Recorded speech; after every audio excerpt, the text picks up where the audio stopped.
I pledge allegiance to the flag of the United States of America and to the republic for which it stands, one nation, under God, indivisible, with liberty and justice for all. And join me for a moment of silent prayer.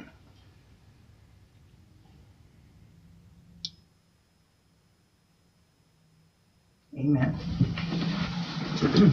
All right, agenda item number 3 is approval of tonight's agenda. I don't think there's any additions or deletions, so is there a motion for approval? All those in favor signify by saying aye. Aye. Opposed? Motion carries. Agenda item 4 is the time we allow for Orange City residents to have a chance to speak to the council on any items not on the agenda. So we would, if anybody is here to do that, I'd ask you to step up to the podium.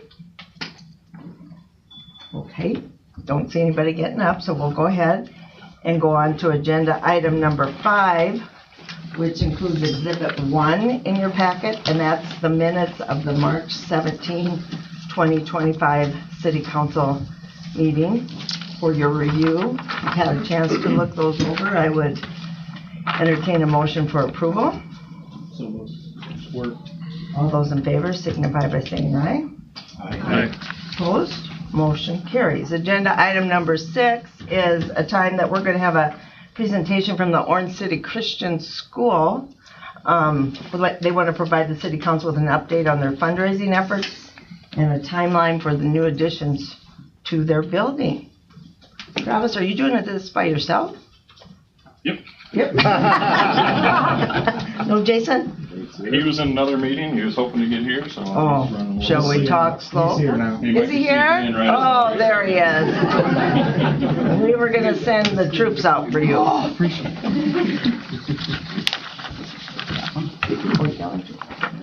Well, welcome. Thank you. Jason Alon's the principal at OCCS, and Travis DeYoung. Good. Welcome. Are you going to show stuff? Yeah, we Right up there. I'm gonna move. You bet. So yeah, the same slides that you have in your packets. Okay. So thank you very much for meeting with us. We are in the process of a building project for our school. We have some wonderful growth that we've had. So we're just going to go through a little bit of our history and what this means. Go through very quickly, very briefly with it. So we appreciate that. First, as you can see, we've been in the community here since 1904. So many years, 123 years, 21 years, there it is, 121 years. That math. That math, that's hard to do sometimes. We've gone through so many different buildings that we've been in. The current building where we are at started in 1956. It's been added to about 7 times, and we're looking to needing an additional amount of space. So we have we've been in the community since 1904 and been an impactful part of our community. We are involved in lots of different things.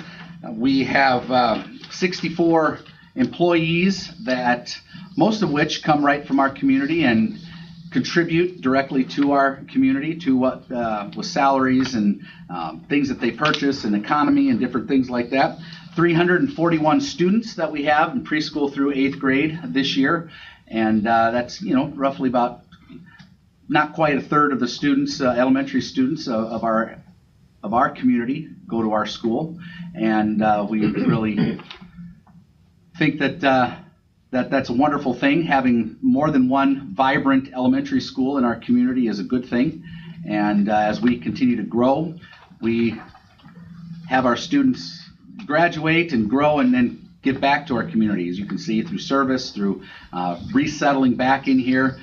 Many of our students that graduate will come back to Orange City or stay in Orange City and have their children in there. We have up to 5 generations that we can look back to that have sent their kids or gone to our school, and that's been a blessing. It's been a huge, wonderful thing. More of that. Okay.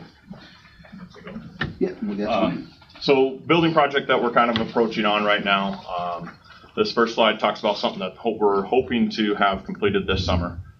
This is just kind of a remodel space of a current rooms that we have. And it's mainly to make those rooms a better learning environment for the students that use those. So it's going to have HVAC and then updating to the flooring and lighting and insulating the walls to make them a little more soundproof so you don't hear the group right next to them. We have the money already in-house, so that's just basing on timeline with contractors on this part. So that's why it's the goal of this summer. Here's the new addition. This is going off of our junior high wing at this current right now. We'll add 5 additional classrooms, including 1 extra science lab. That'll be geared to specific science classes. Be used for our junior high mainly, but elementary would have the opportunity to use those as well. Today's learning environment is a little bit different than what you've seen in the past. We have a lot of students that get pulled out and are working in small groups, whether it's with an aide or just with small groups, and that's why the collaboration space is added. Currently, you can walk through our halls most days and see some students working on the ground, just sitting out on the floor working right now, so giving them an opportunity to do that small group learning area there.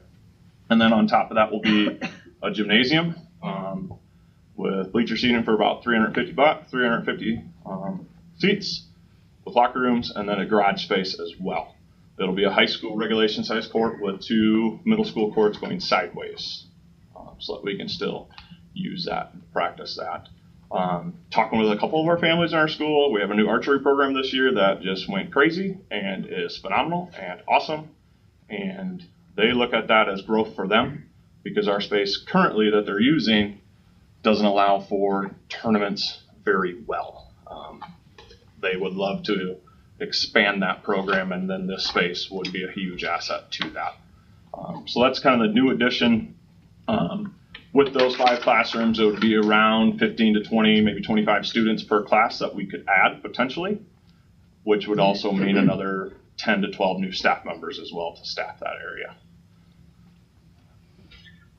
So the timeline for this is as soon as we can, as the vote for our society went, as soon as we can get 75% in cash and pledges, we can move forward, which is somewhere between $7.5 million to $8 million would bring us to that 75%. And the full cost for everything, including the remodel, would be getting close to $11 million. It's a big project for our school, big project for our community. And it would allow us to further and continue our mission and educating our students and providing wonderful citizens for our city. And we hope that we can partner here with the city. I know in the past you guys have done some in-kind work and things like that. We really have never asked for a large donation before. We're not looking for ongoing type of gifts after this, but we're hoping, based on some history that you guys have done forward thinking with some other organizations that you've given to, we are coming to ask that you consider us also. We know that that for what you've done before, we hope that you would consider us to be along those same lines, somewhere between 250 and 500,000 that we're looking at, and we hope that we can partner with you. And we've done some wonderful things with you already to further our facilities, where we can further increase the facilities of our town, and we're hoping that you'll consider that for us now. Any questions? What happens to your old gym space? That will be used for multi-purpose space. We use that for many things, one of which is our cafeteria. It will continue to be for that. It will be for our chapels, for projects, for right now we have History Day going on right now, and they all have to be in the hallways instead of in a nice space where we can leave them up and use them. So that will be very much used, the old space, but because of that, because we don't have anywhere else to go for the gym, then we can't use it for those types of things. We also had a very cold February.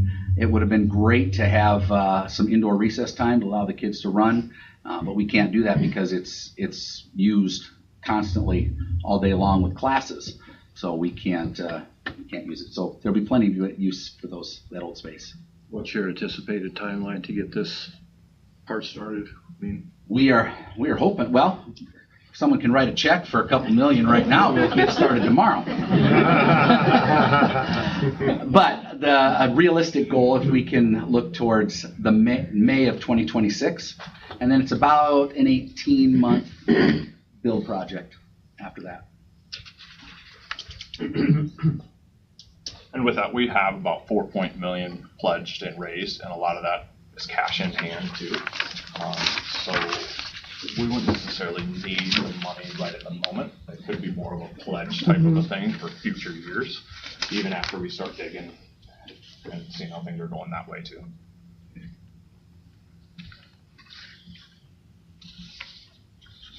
Other questions from the council?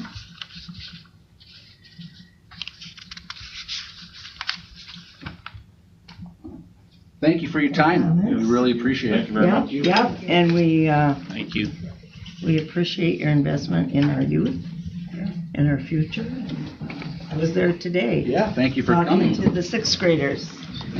They're pretty smart. Yeah. Me a little nervous. No, no, they're good kids and very well behaved. And there was even a Wowster in there that was well behaved.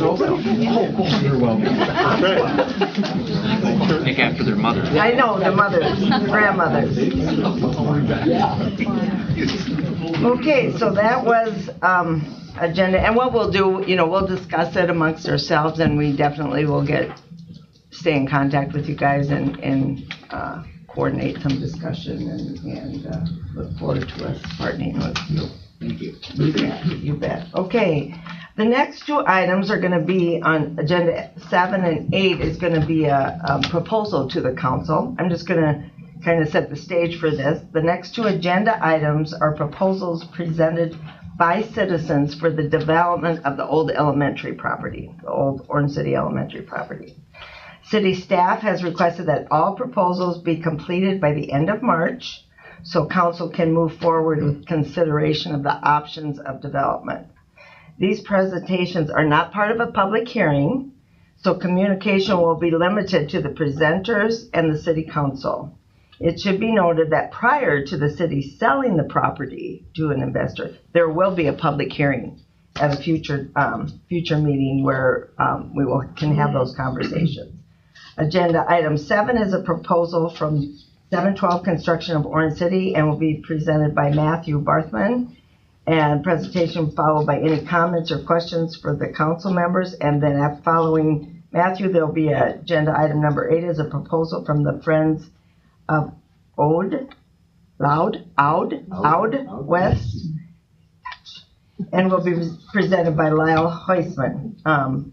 And once again, that will be followed by any comments or questions from the council members. As mentioned earlier, City Council will consider proposals presented to the end of March, and then we'll take the next steps for selling the property for development. So we're very excited to have this interest right in the heart of our community, and I think we'll just go ahead and welcome Matthew up from 712 Construction, and they've kind of agreed to try to keep it at, are you going to come with him, Marie? Okay, and that's fine. And if you're up at that doesn't mean that you can't talk either. Right, the presenters exactly. that are up here are who we're looking for to give some insight into. You're going up here too, right?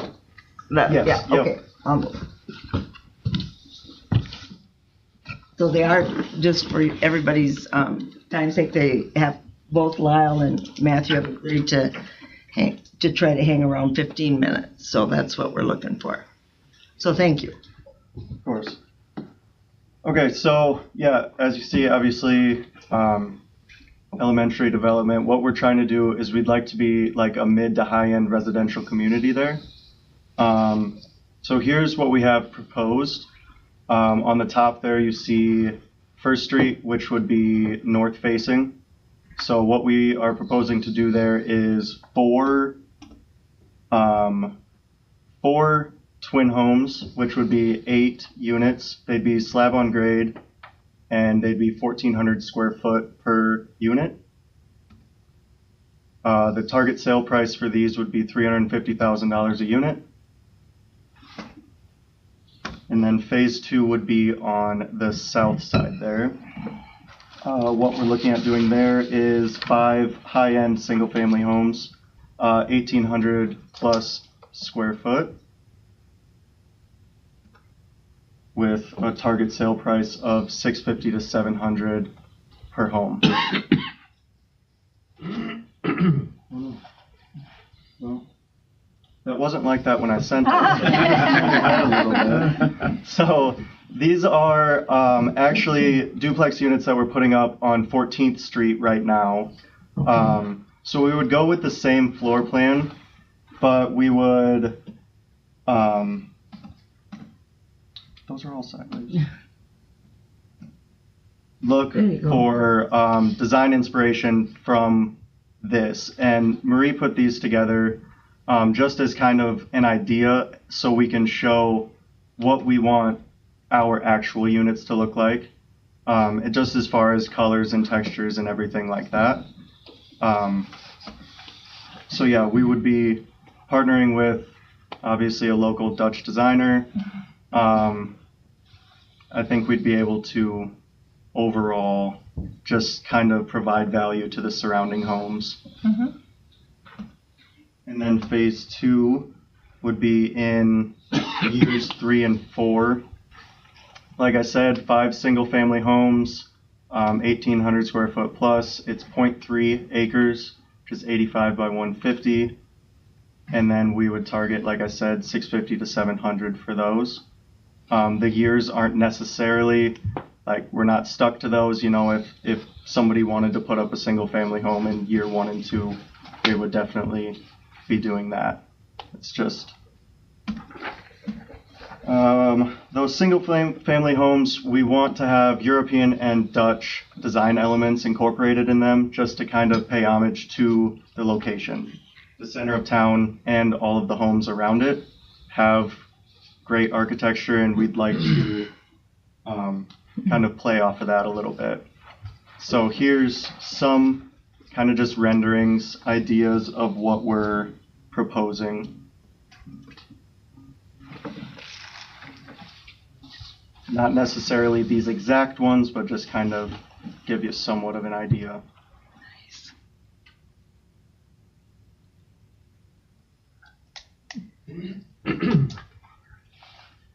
So the total taxable real estate of phase 1 would be projected at 2.8 million, and phase 2 projected at 3.375 million. So that'd be 6.175 total projected taxable real estate.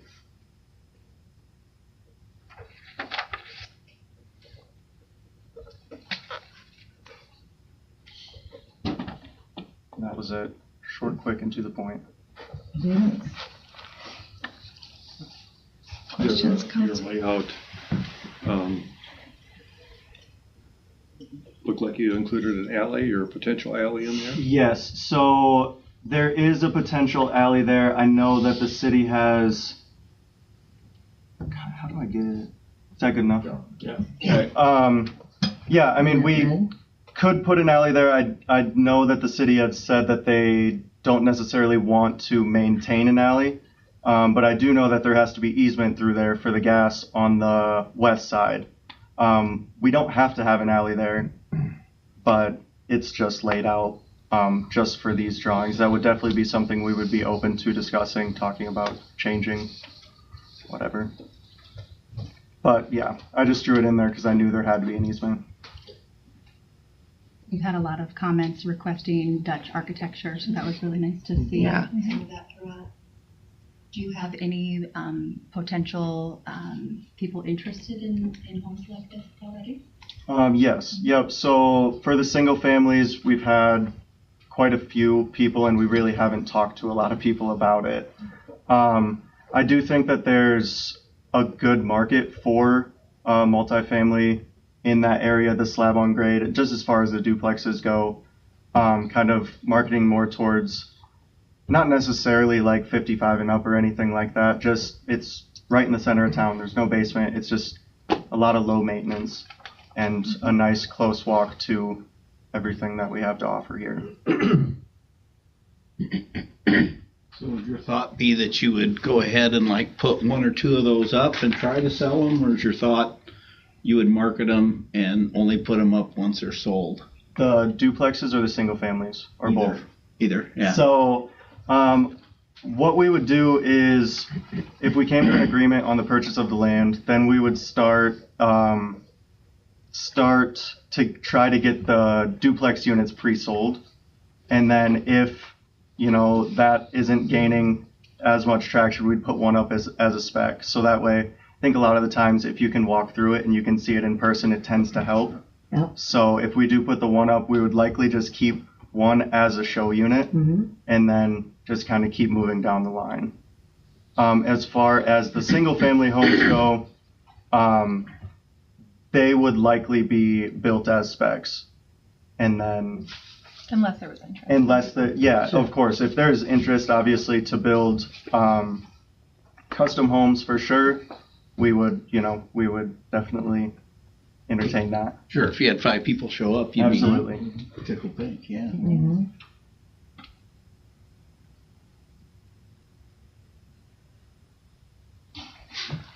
Anything else, guys? Very impressive. If the alley wouldn't go through there, do you guys have interest? I know some of our other ones that propose like park space through there. I mean, is that anything that you guys? I don't know that there would be enough room for park space, honestly. And I think with it being a little bit higher end, I think the space will be needed for the lots. Yeah. I wouldn't like to shrink the lots in order to accommodate that. Maybe potentially the land to the south of that, Oh, could be available potentially for a future. across the street. I tried getting some notes written down. Would you be willing to either email or print a few of those, this presentation off? Of course. Yep. You could send it, that would. Thanks for asking, Hannah. Yeah. Perfect. Any other questions? Thank you. Thanks for your time doing this. Thank you. Yeah. Thank you for, it's a great presentation, I appreciate it. And that takes us to our, to the next presentation, with Lyle. Welcome, Lyle. It is nice to be here. Thank you for the invitation. Yes. So first of all, for those of you around this table and those in the back of the room, those that lead our city, thank you. We have a group of visionary people in the room who have seen fit to help us develop at a rapid pace.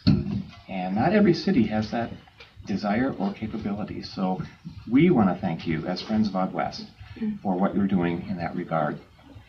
You have a vision. You took down the elementary school building. You have a vision for that spot. It could have been sold and become something not as desirable as what we just heard about. But you took action. You invested in our community already with a vision for something special. So for that, we thank you. And we've had history of investing in Dutch, especially our retail area, our commercial area, Dutch fronts. So again, this leadership team has continued that trend so that what we have in Orange City that many people envy is this Dutch vibe and this culture that you just can't get every city in every Midwest town. So thank you for that. Friends of Odd West, who are we? We are just an unlikely group of citizens who got together around an idea. And that idea was hatched by one of our members with this concept of residential Dutch homes in that entire block. It's evolved into something a little more than that, and we're excited to share that with you. And you'll all get a copy of this presentation physically in your hands after this presentation is finished. So don't worry about taking any notes. We got together around this idea because we love Orange City. This group is very diverse. We've got people of all age groups and all demographics. We've got people on our team that have skills in a variety of things that would be necessary to move this thing forward. We're here today to cast a vision. Our presentation isn't fully prepared because we aren't the developers, but we have the concept and we're going to figure out the rest of it over the next few weeks. So with your permission, visionary is where we're at, and we'll be glad to answer some questions hopefully afterwards to expand on that just a little bit. Why are we here? Because you invited some other ideas for the use of that land. Most of us in the Friends of Odd West are longtime residents of Orange City and have seen this place from many perspectives. As a retailer in this town for 27 years, we've seen the development of what the Dutch theme can mean to Orange City. And we've also dreamt about when would be the day that we could bring that into the residential sphere. We think that time is now. So we are here to share that vision, and we just want to ask for a few more weeks to complete that vision. So, Odd West. This is a real development in Amsterdam that is under construction now. It's just called the Old West. So that's our inspiration. But we went back to Vision 2035. The initiatives for housing really meant a lot in those focus groups. So we really leaned into these three. Maintain a friendly community which embraces its historic and culture.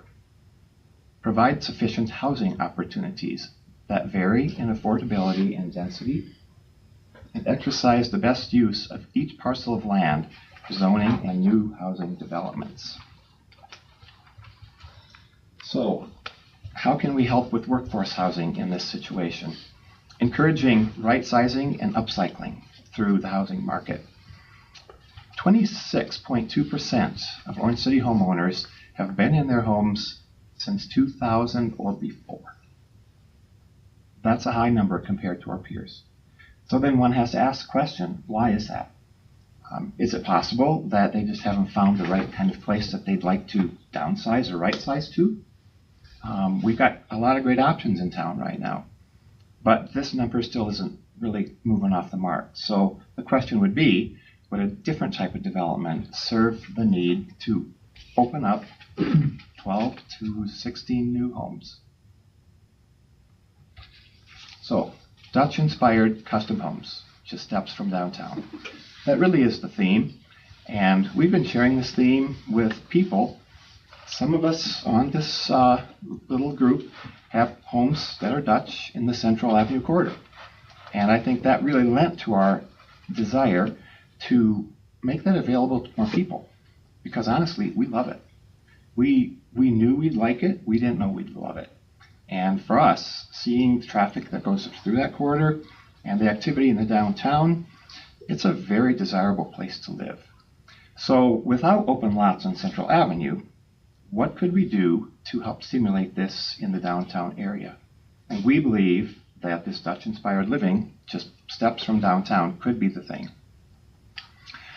So Odd West blends the historical strengths of Orange City's architecture with new construction homes, using established strengths of the Central Avenue and Arizona Avenue corridors.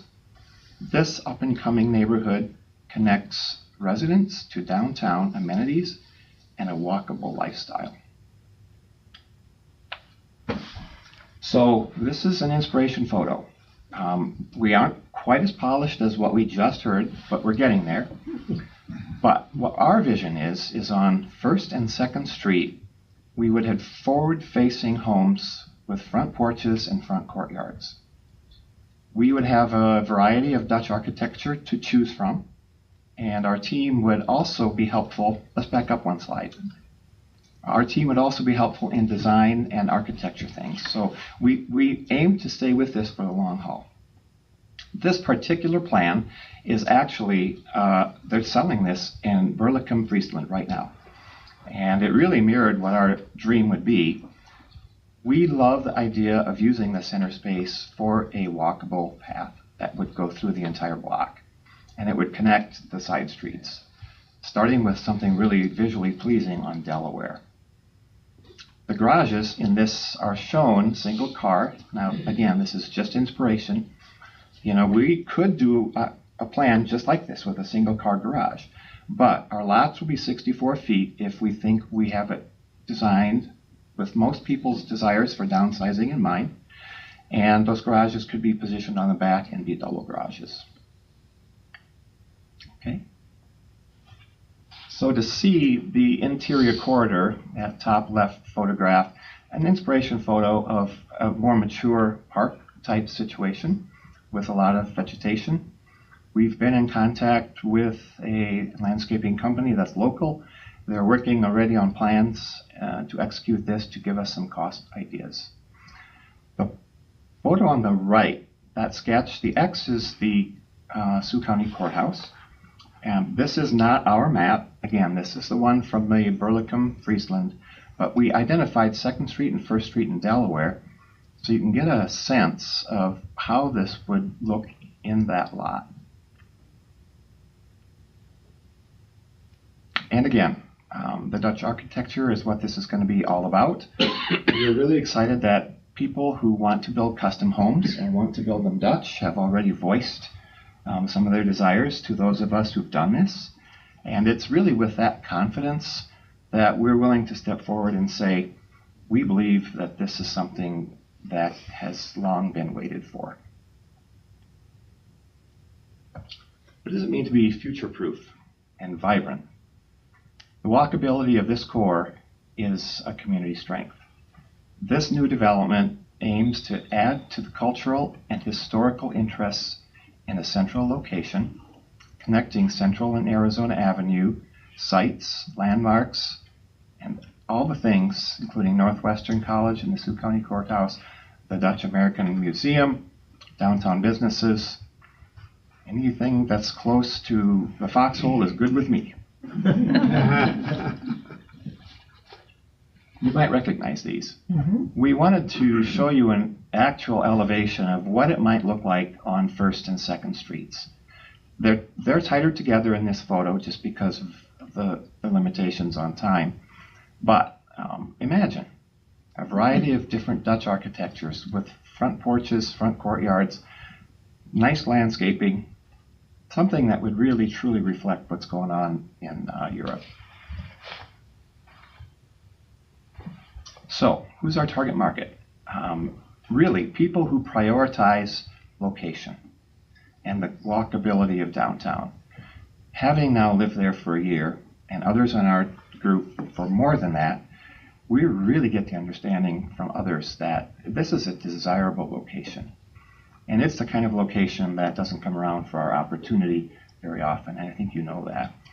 So thinking strategically through what this could mean for the longevity of housing in Orange City, and just to keep our cultural strengths, we're targeting people who want to live close to downtown. We want people that will customize their home with options and things that they can tailor to their right size. And then those that desire a simpler home maintenance.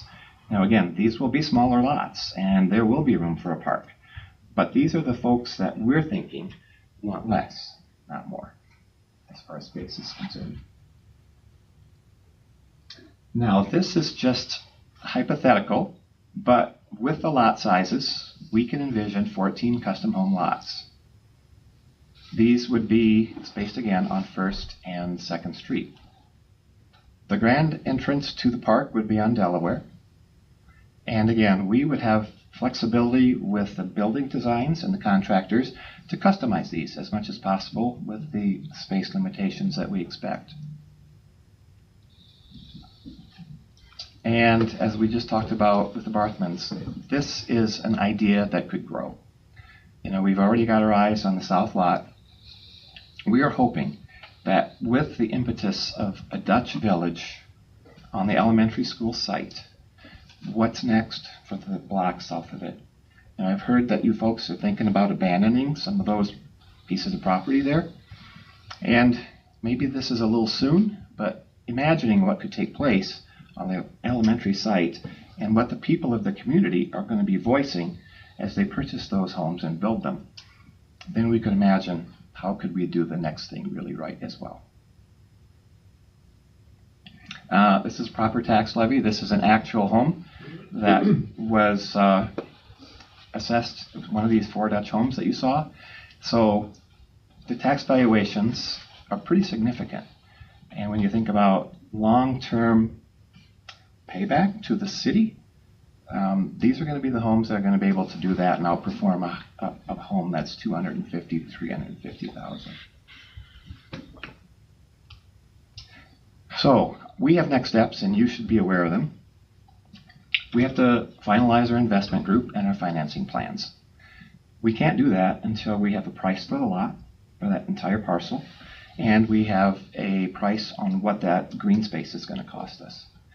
We've got to get engineers involved and things like that, and we haven't pulled those triggers yet because we would love some indication from this council that for our team, this is worth pursuing. 2, define a site plan. We gave you some ideas, but again, until we involve engineers and the people that will probably be the first 4 or 5 to build, we want to make sure that we have everything set in stone. So the landscape and site plan will have to be done within the next couple of weeks. Draft the community covenants and the HOA bylaws. And again, we are under the impression that the city is not interested in maintaining spaces in private developments, and we get that. So we need to figure out the covenants and bylaws before we start talking to people about participating in this village. And then present our updated plans to the city council within the timeline that you folks asked for. So have I covered everything, team? Are there any questions? As far as, and maybe I should ask Matthew too, on his project, the builders that could build in here, I guess on each of them, I mean, would you limit it to a certain amount of builders or open it up? I'll take a stab at that one, and then Matthew can too. Our idea would be to have vested builders. Those that have built homes like this in the past or have the capacity to do so, and that there would be a plan that they have a financial interest in this project. If you have some skin in the game, you're going to be more apt to help more quickly and get things done more quickly, because our understanding is, if we could produce some good outcomes within the first couple of years, that's going to speak volumes. We can't let this linger 10 years and not be done. So that's just one idea. But yeah, multiple builders.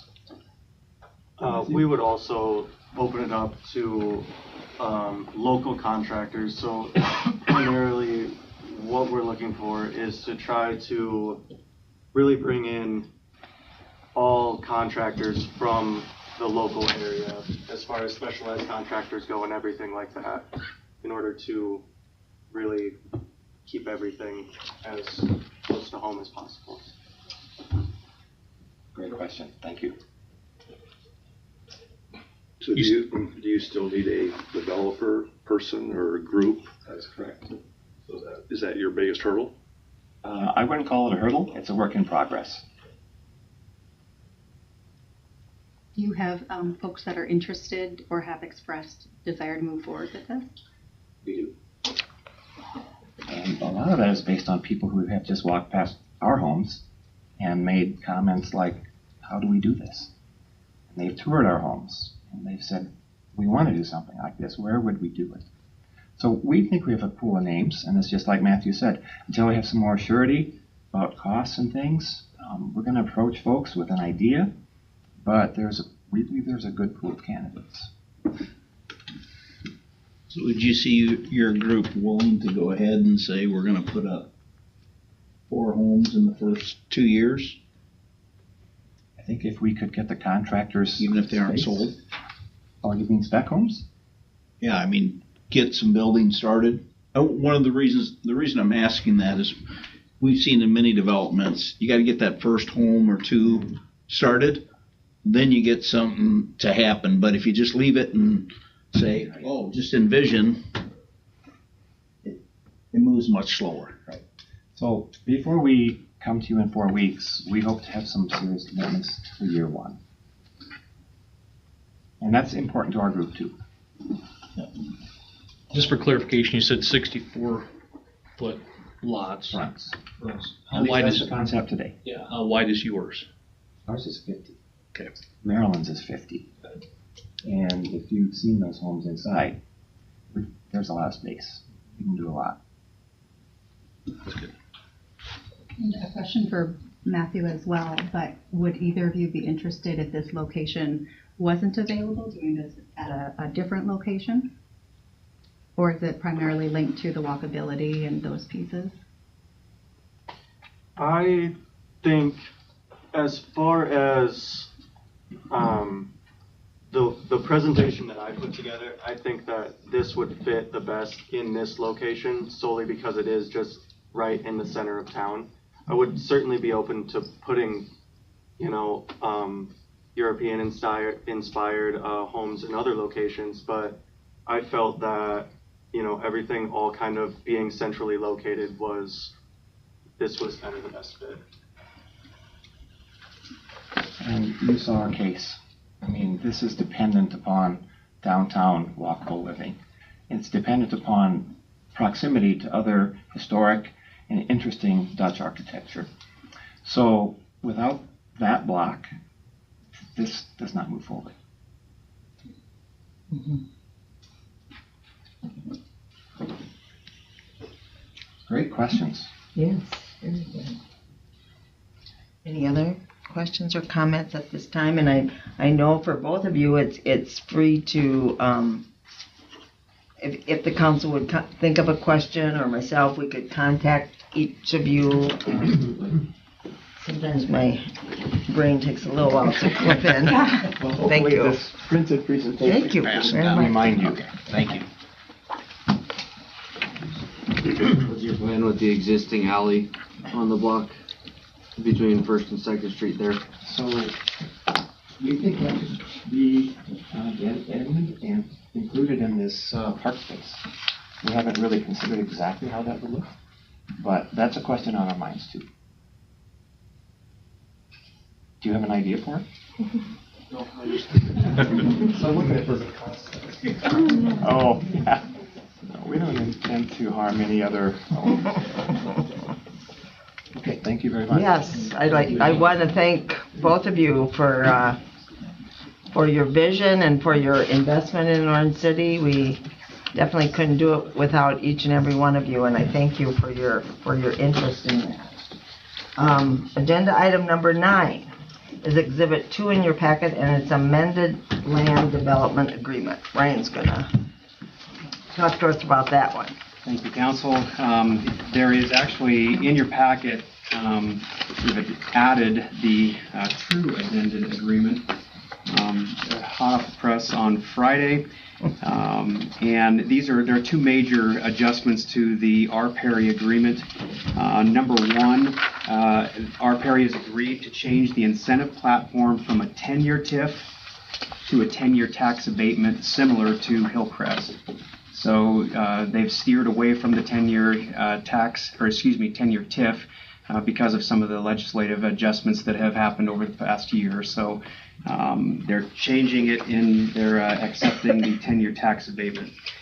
In addition, the development will no longer need access from the west side through the living water lot. And so they're going to utilize a little bit of the dirt from the development and pull it in and just make it more of a gradual entrance rather than a turned entrance into the west side of the development. So we really appreciate Living Water's workability over the past couple of months to analyze that territory, that property, but we do not need it part of this agreement. So those two things have been adjusted out of the agreement and adjusted from TIF to tax abatement, and now we have the actual agreement that R. Perry has signed. So it now goes before council to make a decision if that would be something that we would be interested in. And Ryan, just for update, because we have a lot of citizens here, so we're looking at R. Perry building. It would be rental units, 12-plex, up to 6 12-plexes over the next 2 to 3 years on that site. So that's what the agreement would be for. And then they'd have future opportunity for additional development at that site. But their initial start would be with the 12 plexes for rentals, and a number of those being 2 and 3 bedroom rentals.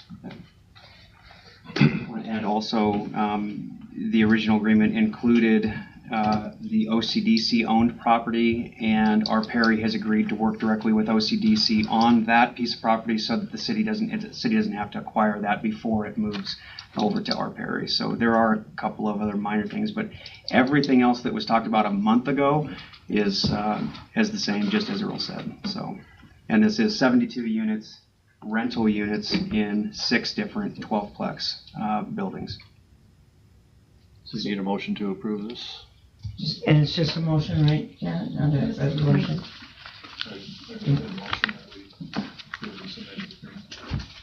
Just one more question. Well, do a support and then you can. Okay, now you may. So will they have, maybe I'm not reading it correctly, so there'll be no access from the west then? There will be access, but it's just not going to have to go through the living water lot. So they were going to take 6th Street Southeast, and now they're just going to go straight into the west property.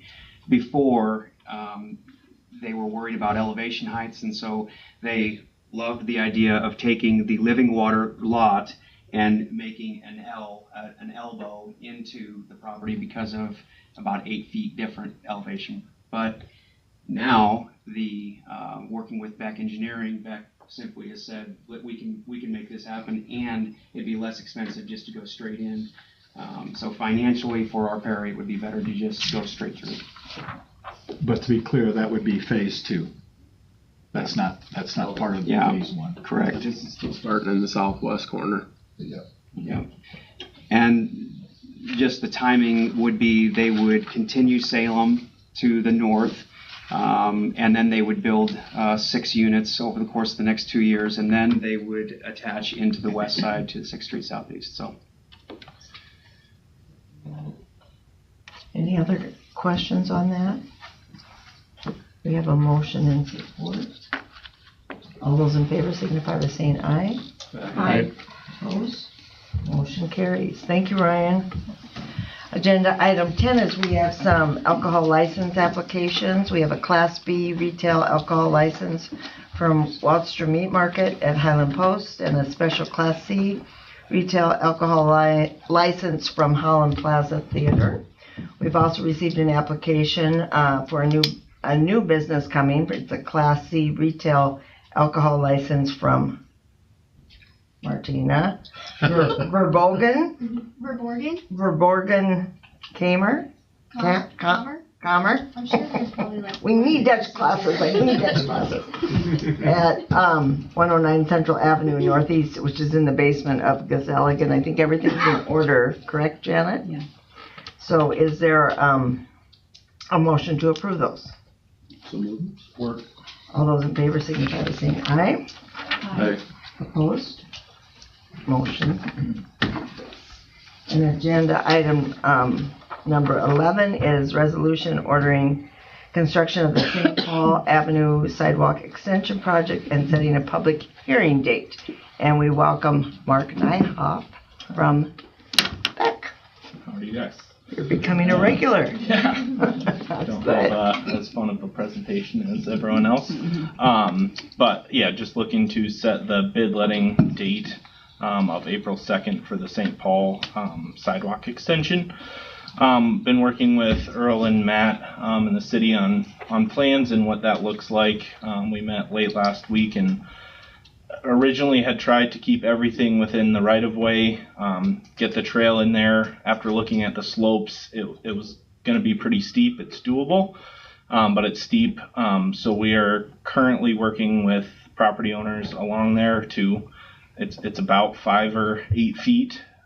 If we can grade a little bit farther onto those properties, it makes for a much nicer trail, or sidewalk in this case.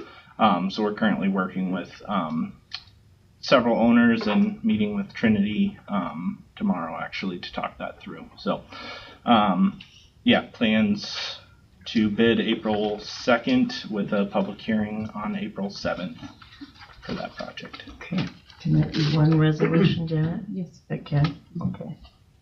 So that's what we're looking for today, is to set resolution for the bid letting on March 10, and the public hearing April 2? What is it? It's gonna be bid letting of April 2, Two. and then public hearing of April 7. April 7, there we go. It's above there. Okay. So is there a motion to that effect? And it is a resolution, so we'll do roll call and start with you, Brett. Yes. Daryl? Yes. Olivia? Yes. Darren? Yes. Rod? No. Okay. Passes 4-1. All right. Is that it, Mark? Appreciate you. Administrative reports. Earl? Yeah, I just have a couple things. First of all, a very nice thank you from Darren's family. I'm just going to read this. Thank you so much for the memorial gift and plants. We're so grateful and overwhelmed with the love and support you have shown. Thank you for blessing us with your continued prayers and support. God is faithful, and we trust in his plan. The DeYoung family. So thank you, Darren. Very nice. And then also our new park supervisor, Jackson Miller, will begin working on Thursday, March 6th. Those are the only things I had. Oh, okay. Brad, do you have anything? No, I do not, Mayor. Janet? Oh, Dan, you have anything? I sure do. Oh, you do. Just real briefly. Okay. It's like kind of like showing a new baby. It's gonna take more than 9 months though. I'm sorry. All right.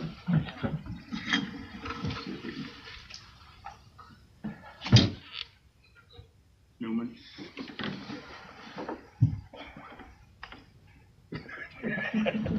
Truck. Must be a truck.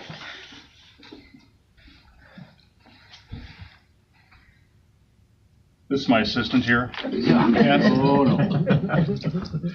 Just want to let you know, we went up to Rosenbauer, and the new chassis is here. And just have 3 quick pictures just to show you.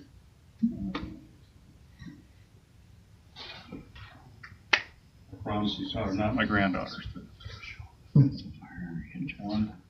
Okay. Can't. You might as well just stay here. You bring it the other one. Oh, yeah. Well. So anyways, bottom line is the chassis is in. We inspected a couple minor things, and now it was out to get the aerial portion put on it. So we just confirmed it was red and white. Good. Where'd you guys go to look at that? Where's Lyons, South Dakota. So you go to South Dakota and you go right next to nowhere. That's where it is. So, very good, thank you. Thanks, Dan. Ryan, do you have anything else? You're good. Kent? I'm good. Kurt? No. Matt? Good, thank you. Mike, you got anything from Reg Briar Tulip Festival? No? Is that all my staff? I think it is. Council? Brett? No. Daryl? No. Olivia? Darren? Rod? No. The only thing I want to quick say, and it'll be quick, I'm on a state mayor's board. I represent Northwest Iowa, and we have Zoom meetings probably, well, it's once a month. And I just go away from those feeling so blessed by our community, because a lot of them are trying, how do we get citizens involved, and how do you notify your citizens of information? And I said, well, we send out a newsletter and they were just in awe of that. And I said, we send it with our utility, and I think they're just, they're begging people to come forth with ideas and stuff, and I think that we're pretty darn blessed to have citizens that really care and want to invest in our community. So I want to thank all of you for that, because that's why we're as prosperous and vibrant as we are. So now the city has to go into a closed session per Iowa Code section 21.5.1C for litigation. So is there a motion to go into that? All those in favor signify by saying aye. Good. Aye. It's really in here tonight. Opposed?